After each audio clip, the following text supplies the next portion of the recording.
Hi friends, இன்றைக்கி இந்த blouse தான் நான் எப்படி ஸ்டிச் பண்ண போகிறேன் எனக்கு அப்படின்றத பார்க்கலாம். நேற்று நைட்டே பார்த்தீங்கன்னா கட் பண்ணி எடுத்து வச்சுட்டேன். இப்போ நான் ஸ்டிச் தான் பண்ண போகிறேன். என்னென்ன பேட்டர்னில் ஸ்டிச் பண்ணுறேன். ஆக்சுவலாக இது ஒரு பேட்ச் ஒர்க் டிசைன் தான். அதுதான் எப்படி பண்ணலாம் அப்படின்றத பார்க்க போகிறீங்க. அதுக்கு முன்னாடி லைட்டாக அயர்ன் பண்ணிக்கலாம்.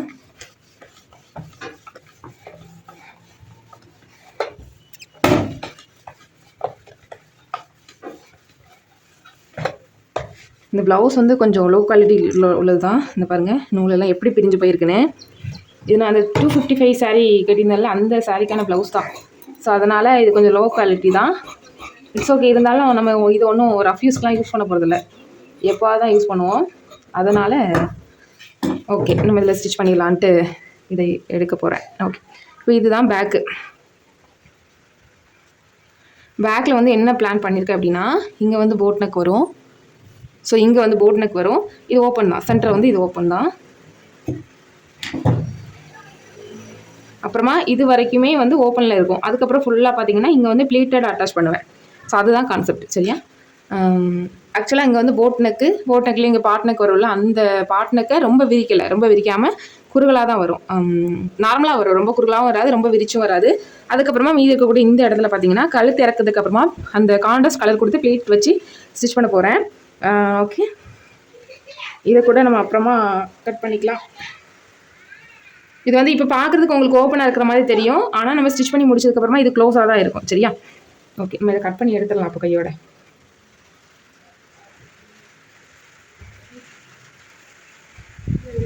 நம்ம இந்த ஓப்பன் ஏரியாவுக்குள்ளே கூட வச்சுக்கலாம். ஏன்னா இது 2 பீஸாக தானே இருக்குது. மேலே ஒரு லேயர் கீழே ஒரு லேயராக தானே இருக்குது.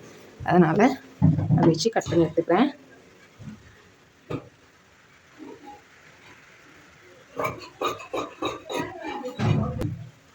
ஓகே, இது அப்படியே தனியாக எடுத்து வச்சிடலாம். இது பேக்கு. 38 சைஸு 36 சைஸில் இருந்தே நம்ம வந்து கிராஸ் கட்டிங் போட ஆரம்பித்தா பெட்டர். கப் ஷேப் வந்து நமக்கு நல்லா இருக்கும். அதுக்காக தான் கிராஸ் கட்டிங் நம்ம பண்ணுறோம்.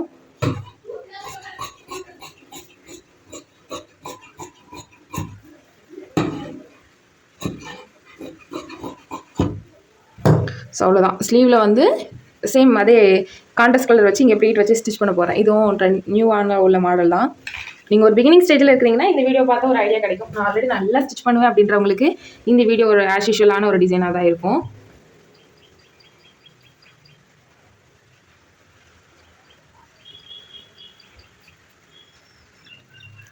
ஒரு பீஸை வந்து ஸ்ட்ரைட்டாகவும் ஒரு பீஸை வந்து குறுக்கு பக்கமாக போட்டேன். இப்படி போடக்கூடாது தான் ஆக்சுவலாக. பட் நமக்கு துணி இல்லை, நம்ம ஜாயிண்ட் போட்டு அடிக்கிற மாதிரி தான் இருக்கும்.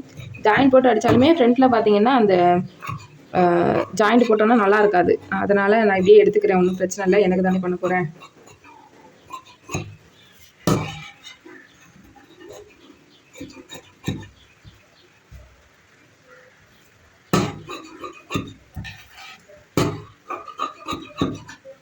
ஸோ பேலன்ஸ் இருக்கிறதுல நம்ம பட்டி கட் பண்ணி எடுத்துக்கலாம். இதுக்கு பிரின்சஸ் கட் போடலாம் தான் பிளான் பண்ணியிருந்தேன். பிரின்சஸ் கட் போட்டோன்னா இன்னும் நமக்கு துணி வந்து இந்த மெயின் ஃபேப்ரிக்கில் ரொம்ப கம்மியாக இருக்குது. ஏன்னா பிரின்சஸ் கட் வந்து ஃப்ரண்ட்லேயே வந்து 2 பீஸ் வருமா, அதில் ஒரு பீஸ் வந்து ஃபுல் கிராஸில் எடுக்கணும். அதுக்கு சுத்தமாக கிளாத் பத்தாதுன்றதுனால தான் 3 டாட் ப்ளவுஸ் பண்ணேன். 3 டாட் ப்ளவுஸுக்குமே பார்த்தீங்களா ஃப்ரெண்டுக்கு வந்து ஸ்ட்ரைட் போடுறதுக்கு பத்தலை. ஓகே, இப்போ இதை வந்து நம்ம ஜாயின் போட்டுட்டு அதுக்கப்புறமா பட்டிக்கு யூஸ் பண்ணிக்கலாம். சரியா? ஸோ இதை ஃபைனலாக பார்த்துக்கலாம்.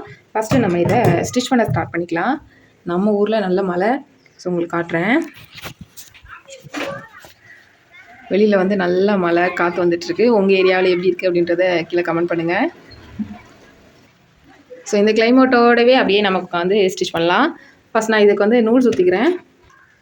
நூல் போட்டாச்சு. ஃபஸ்ட் நான் இதில் வந்து ஸ்லீவ் தைக்க சொல்லித்தரேன் உங்களுக்கு. ஃப்ரண்ட்டு இதெல்லாம் நார்மலாக தான். ஃப்ரண்ட்டு நான் சொல்லித்தரல. இந்த ஸ்லீவும் பேக்கும் நம்ம எப்படி ஸ்டிச் பண்ணுறது அப்படின்றத மட்டும் பார்க்கலாம். சரியா? ஒரு ஸ்லீவ் எடுத்துக்கலாம். இதில் வந்து ஃப்ரண்ட் எது பேக் எது அப்படின்றத கண்டுபிடிக்கணும் ஃபஸ்ட்டு. ஓகே, இதுதான் ஃப்ரண்ட் சைடு, இதுதான் பேக் சைடு. அதுக்கு மேலே கரெக்டாக இந்த லைனிங்கை நான் இது வச்சுக்கிறேன். இப்போ கையோடவே இதை தைக்க ஆரம்பிக்கக்கூடாது. அதுக்கு முன்னாடி இதுலேயும் அதே மாதிரியே பார்க்கணும். இது வந்து ஃப்ரண்ட்டு, இது வந்து பேக் சைடு. ஸோ இங்கே வந்து ஃப்ரண்ட் கட் நான் கொடுத்துருக்கேனா, அதே மாதிரியே ஃப்ரண்ட் கட் வந்து இந்த இதுலேயுமே இங்கே வரணும். இப்படி ஆப்போசிட்டாக வரணும். அப்போனா தான் நம்ம ஸ்டிச் பண்ணி முடிச்சதுக்கப்புறமா கரெக்டாக வரணும். ஸோ இதை வந்து மாற்றாமல் அப்படியே ஃபோல்ட் பண்ணி தனியாக நான் வச்சுக்கிறேன். இப்போ இதை நம்ம ஸ்டிச் பண்ணிக்கலாம். ஸோ நான் இங்கே கட் பண்ணியிருக்கிற டிசைனில் நான் ஸ்டிச் பண்ணுறேன்.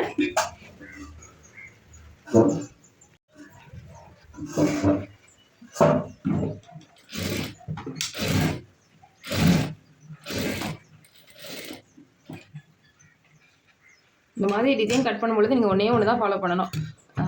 உங்களோட கை வந்து என்ன சைஸ் அப்படின்றத பாருங்கள். குட்டி கையாக இருந்தால் அதுக்கேற்ற மாதிரி சென்டரில் கேப் வைங்க. இல்லை பெரிய சைஸாக இருக்குன்னா அதுக்கேற்ற மாதிரி கேப் வைங்க. அப்போ தான் நம்ம டிசைன் ஸ்டிச் பண்ணி போட்ட பிறகு அழகாக இருக்கும். பிகினர்ஸ் பார்க்குறீங்கன்னா கண்டிப்பாக உங்களுக்கு இந்த வீடியோ யூஸ்ஃபுல்லாக இருக்கும். ஓகே, இது ஸ்டிச் பண்ணிட்டேன்னா இப்போது கையோடவே இங்கேயும் வந்து நம்ம ஸ்டிச்சிங்காக நம்ம விட்டுருப்போம். அந்த அளவுலேயும் வந்து அப்படியே வந்து ஸ்டிச் பண்ணிக்கலாம். அப்படி இல்லைன்னா கீழே வந்து பைப்பிங்கும் கொடுத்துக்கலாம். அது நம்மளோட ஆப்ஷன் தான். நான் வந்து கீழே வந்து பைப்பிங்கே கொடுத்துக்கிறேன். அதனால நான் கீழே எதுவும் ஸ்டிச் பண்ணலை இப்போதைக்கு. இப்போ இதை நான் கட் பண்ணி எடுத்துடுறேன். இங்கே குட்டி குட்டி நாச்சஸ் கொடுத்துட்டு தான் நம்ம கம்பல்சரி திருப்பணும். முக்கியமாக இந்த இடத்துல நல்ல நாச்சஸ் நம்ம அந்த ஸ்டிச்சிங் வரைக்கும் கொடுக்கணும். ஸ்டிச்சிங் மேலே ஏறிடக்கூடாது. அந்த ஸ்டிச்சிங் வரைக்கும் கொடுத்தா தான் இந்த பக்கம் நமக்கு டேன் பண்ணும் பொழுது கரெக்டாக டேன் ஆகி கொடுக்கும்.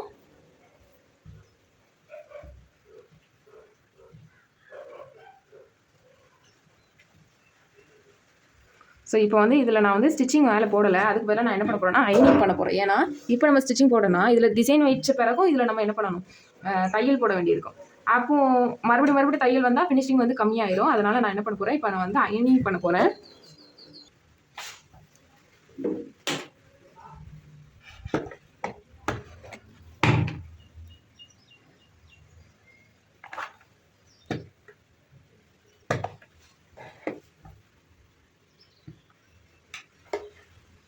ஜஸ்ட் அந்த லைனிங் வெளியில் தெரியாத அளவுக்கு மட்டும் நம்ம அயன் பண்ணிக்கிட்டால் போதும்.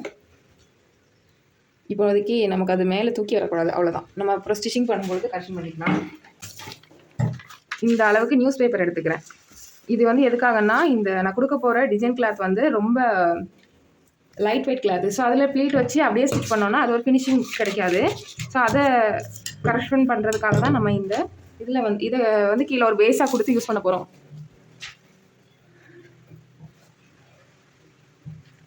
ஸோ இதில் வந்து இந்த அளவுக்கு லென்த்து தேவை.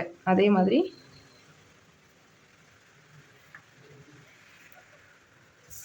இந்த ஏரியா அளவுக்கு நமக்கு ப்ளீட் இருந்தால் போதும். இந்த கிளாத்து தான் நான் எடுத்துருக்கிறேன். இதுக்கு கான்ட்ராஸ்ட்டாக இந்த கிளாத் தான் நான் எடுத்திருக்கேன். இதை தான் நம்ம ப்ளீட் வைக்க போகிறோம். இதுக்கு நான் கீழே லைனிங் எதுவுமே நான் கொடுக்கல. ஏன்னா ப்ளீட்டு தானே வைக்க போகிறோம். நம்ம ப்ளீட் வச்சு அடிக்கும் பொழுது அந்த இடத்துல வந்து ஸ்கின் எதுவும் தெரியாது.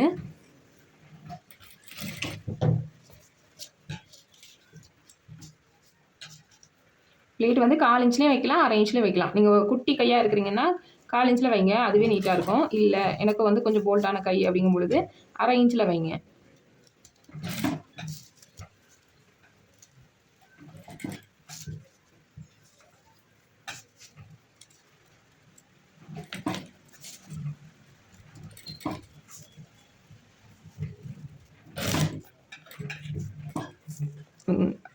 நெருக்கமாக வைங்க, நல்லா அழகாக. கொஞ்சம் கேப் விட்டு விட்டு அப்படியெல்லாம் வைக்காதீங்க.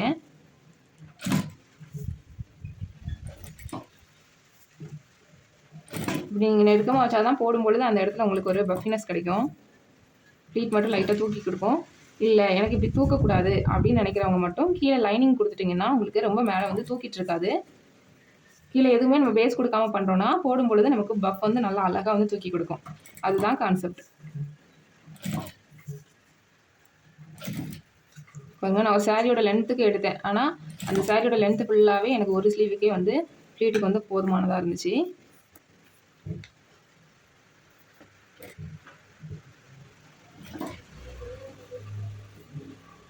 கரெக்டாக நம்ம அளவுனா அந்த அளவு வரைக்கும் வைக்கக்கூடாது, எக்ஸ்ட்ராவும் வைக்கணும். ஏன்னா நமக்கு சைடில் நம்ம கொஞ்சம் விடுவோம்ல, அதுக்காக. இங்கே ஃபுல்லாக வச்சிட்டோமா, அதே அளவில் கீழேயும் நம்ம வைக்கணும். இப்போ மேலே என்ன மாதிரி வச்சுருக்குறோமோ அதே மாதிரியே கீழே வைக்கணும். அதுதான் இதில் பெரிய டாஸ்க்கே. இப்போ நம்ம இதை வந்து பேஸாக கொடுக்கல அப்படின்னா இது இந்த அளவுக்கு ஸ்டிஃபாக வந்திருக்காது. ஒன்றுக்கு மேலே ஒன்று வச்சுருப்போம். பாருங்கள், இந்த ப்ளீட் பாருங்கள், ஈவனாக இருக்கா, ஒன்றுக்கு மேலே ஒரே அளவாக இருக்குது. இந்த மாதிரி தான் வைக்கணும், சரியா? அதே மாதிரி இங்கேயும் வந்து மேலே கீழே ஏறி இறங்க வரக்கூடாது, ஸ்ட்ரைட்டாக இருக்கணும்.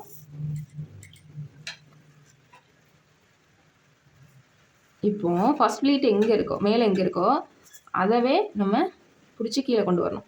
அவ்வளோதான். ஓகே. அப்புறம் செகண்ட் ப்ளீட் அப்படியே மேலே நம்ம என்ன வச்சுருக்குறோமோ அதவே வந்து கீழே கொண்டு வரணும். இதெல்லாம் இங்கே நகர்த்தி விட்டுக்கோங்க. விட்டுட்டு ஒவ்வொரு ப்ளீட்டாக எடுத்து பண்ணிங்கன்னா கரெக்டாக வரும்.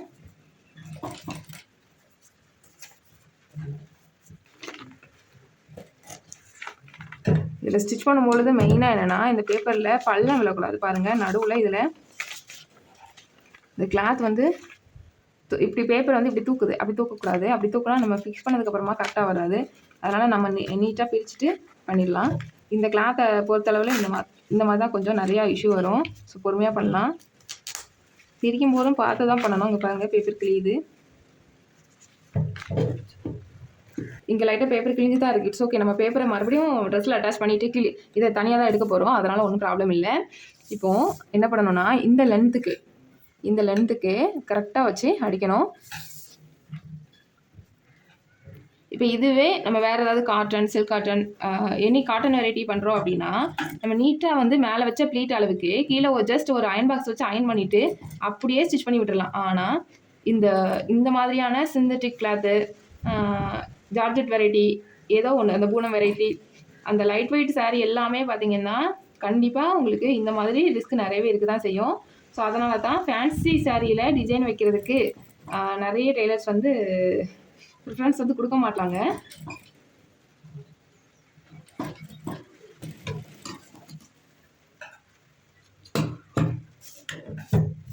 இவ்வளோ நம்ம நெருக்கமாக வச்சதுனால அந்த ஸ்லீவே உள்ளே வந்து நமக்கு தெரியாது.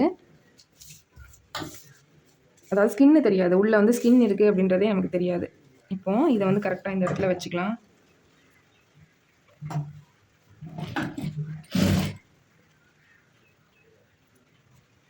வச்சு அந்த லைனிங் எதுவும் வெளியே தெரியாத அளவுக்கு நல்லா இழுத்து ஸ்டிச் பண்ணிக்கலாம்.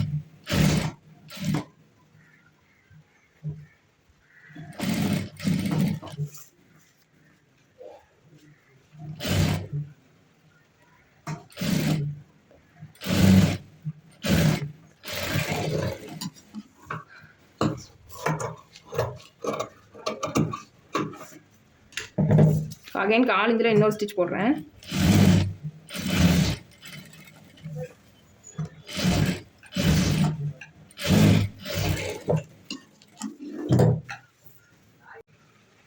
அவ்வளோதான். இப்போ பாருங்கள் ஸ்லீவ் ஃபுல்லாக நம்ம வந்து ரெடி பண்ணிட்டோம். கீழே மட்டும் நம்ம பைப்பிங் கொடுக்கணும். ஒரு 1.5 இன்ச்சுக்கு ஒரு பீஸ் எடுத்துகிட்டு அதில் ஒரு ஓரம் மட்டும் 1/4 இன்ச் அளவு தைச்சிக்கிறேன். அதுக்கப்புறமா அதை அந்த ஸ்லீவோட வெளிப்பக்கமாக வச்சு 1/4 இன்ச்சு தைக்கணும். நம்ம வெளிப்பக்கமாக வச்சு உள் பக்கமாக டேர்ன் பண்ண போகிறோம். நம்ம எங்கே மடிச்சடித்தோமோ அதுக்கு ஆப்போசிட்டில் இருக்கக்கூடிய அந்த பகுதியோடு சேர்த்து தான் அட்டாச் பண்ணணும். இப்போது நல்லா இப்படி உள்ளே மடக்கி விட்டுட்டு இதில் வந்து கொஞ்சம் எக்ஸ்ட்ரா ஸ்டிச்சிங் இருக்குது. ஆல்ரெடி அந்த கிளாத்லேயே இருந்தது. அதையும் நான் பிரித்து விட்டுக்கிறேன்.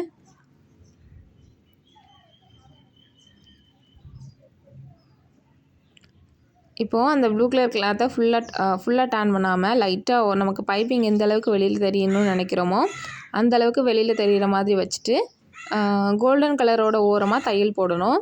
அப்படி இல்லை அப்படின்னா அந்த கோல்டும் ப்ளூவுக்கும் நடுவில் ஒரு இடத்துல வந்து ஒரு ஜாயிண்ட் இருக்கும். அந்த ஒரு சின்ன ஒரு பள்ளம் மாதிரி இருக்கும். அந்த இடத்துல நல்லா தையல் போட்டிங்கன்னா அழகாக இருக்கும். இப்போ இது ஒரு வேளை கீழே இருக்கக்கூடிய துணி வந்து ரொம்ப உங்களுக்கு அதிகமாக இருக்குது, வெளியில் தெரிகிற மாதிரி இருக்குன்னா இந்த இந்த இந்த மாதிரி ஒரு தையலும் வந்து போட்டுக்கோங்க. நீட்டாக இருக்கும். அவ்வளோதான். இப்போ நமக்கு இந்த ஸ்லீவ் வந்து சூப்பராக ரெடி ஆகிடுச்சு பாருங்கள். இதில் உள்ளே இருக்கக்கூடிய இந்த பேப்பர்லாம் நமக்கு வாஷ் பண்ண போயிடும். நான் பேப்பரையும் வந்து ஃபுல்லாகவே வந்து ரிமூவ் பண்ணி எடுத்துட்டேன். இன்றைக்கான வீடியோவில் இந்த மெட்டீரியல் எப்படி, இந்த டிசைன் எப்படி நீட்டாக ஸ்டிச் பண்ணுறது அப்படின்றத பார்த்துருப்பீங்க. இதுவே சில்க் காட்டன் அந்த மெட்டீரியல்லாம் இவ்வளோ ரிஸ்க் எடுக்க வேண்டாம். பேப்பர் இல்லாமல் ஈஸியாக வந்து ப்ளீட் வச்சிடலாம். Okay, thank you. நெக்ஸ்ட் வீடியோவில் பார்க்கலாம்.